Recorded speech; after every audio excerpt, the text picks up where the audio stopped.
Paul Graham, co-founder of Y Combinator, says that the most important thing is to make something that people want.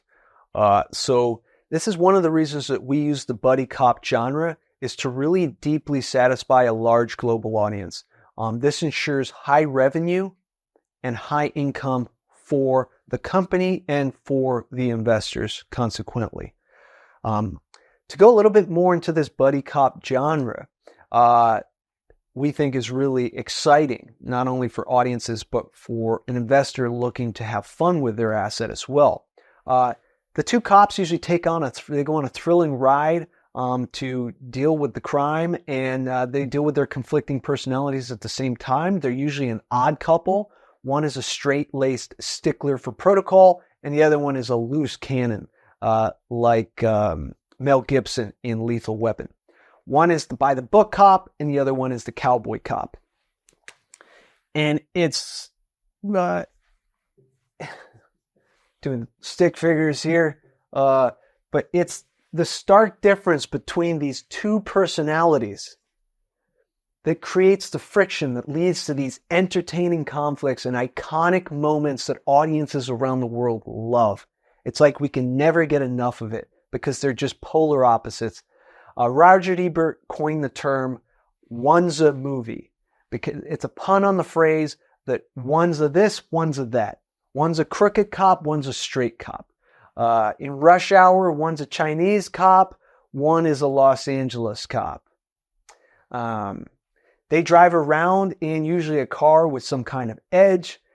In Rush Hour, it was a 1972 convertible Corvette. That was probably my favorite. In Lethal Weapon, it was a 1988 Oldsmobile Delta.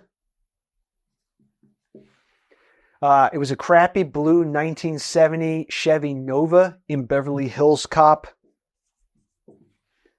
Part 1, I believe. In Bad Boys, the recent one that came out in 2020, and around 2020, it was a 2020 Porsche 911 Carrera 4S, I believe. And in the movie Ride Along with Ice Cube, it was a 2012 Dodge Charger SRT8. So yeah, these are just, they seem like maybe trivial elements, but these are the details that really bring audiences to theaters. So just to give you a few examples of our team's past accomplishment with generating high revenue. The production company we are potentially collaborating with, they want to have talks with us. They just produced Tom Hanks's movie, A Man Called Otto, that generated $113 million at the box office. The financial management company in LA that we are dealing with, their past 100 films, they have not lost any profit on. We're really proud of that because this is an investor-centric movie. So as much as we talk about the excitement for the audience, all of this is always through the lens of how do we serve every single one of our private investors. My first company had a high net profit margin of 40 to 50%. Also, our CEO, William Lehman, was a CFO of a highly successful technology company that generated 35%, that grew at 35% a year. Our publicist,